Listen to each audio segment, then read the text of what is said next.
Right now, there's absolutely nothing to support building companies and manufacturing in America. Nothing.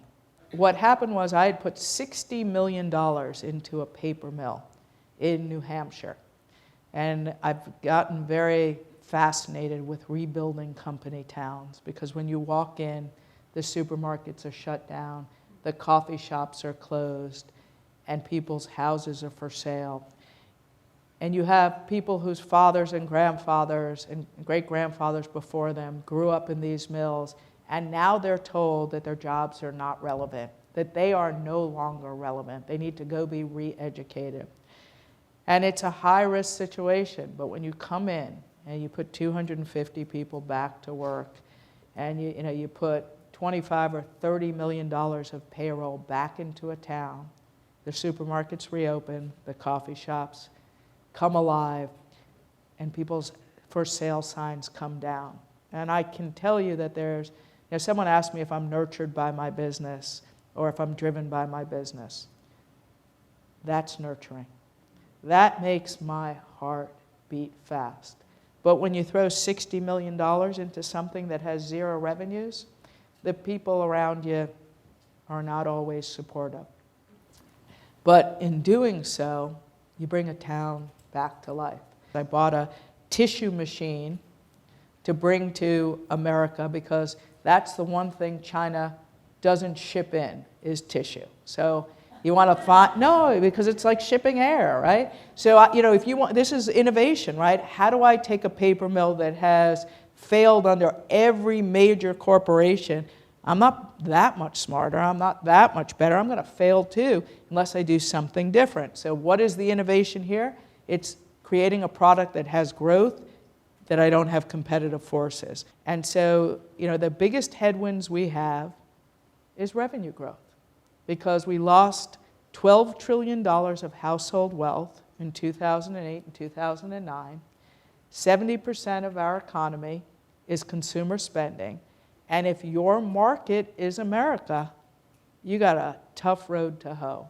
And that's when I talked earlier about innovation, right? Innovation is the only way that you can stay current, stay relevant, try to win market share, and get something more. The other thing is, if we can figure out how to be partners, and it's hard because everybody always thinks they're getting the losing end of the deal, right? They always think that someone's going to take what they have or someone's going to get them. But there's a lot of manufacturing in this country where we're all at 30 or 40% capacity. I got a lot of those companies. No, but really, I'm in the textile industry, right? If I had extra business in America, well, I'd be making a lot of money. But when you run at 40% capacity, it's really tough. But I don't want to let it go, right? Because I want to keep people working. So what am I doing?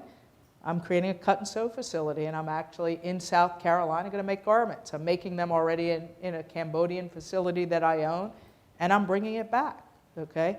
Is it easy to keep these things alive? No. But in the end, I've got to figure out how to make money and how to keep people working and how to stay relevant. I was saying at lunch, I just moved 80 trucks back across the Mexican border to Lexington, Kentucky. We were making steel doors, laser-cut steel doors in Mexico. It had been moved from Ohio because of labor rates and the inability to make money. And you know what? I just made a decision. And what I was able to do was move it inside one of my automotive facilities. So I was able to use the sort of engineering and design and the steel purchases from a $2 billion platform, hire new people to manufacture, but to sort of bank off a much larger structure so that I could actually be competitive in America. And you know what? Those are the kind of things that get me up each day.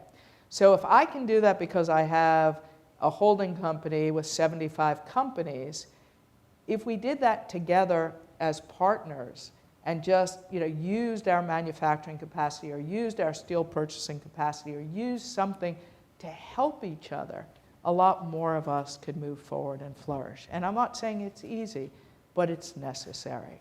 And as a person whose business was born from a spiritual journey, I have to tell you that when I look at what's going on today, I always separate the world into good and evil and dark and light.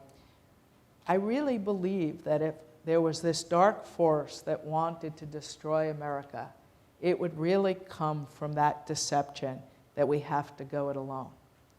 I mean, if we all sort of stand alone, we are a dissipated force. We will not make it. None of us are good enough to do it alone. We're just not. And you may think you're giving something up, but, and if you're with the wrong people, you will give something up. But the greatest force, I promise you, is people coming together.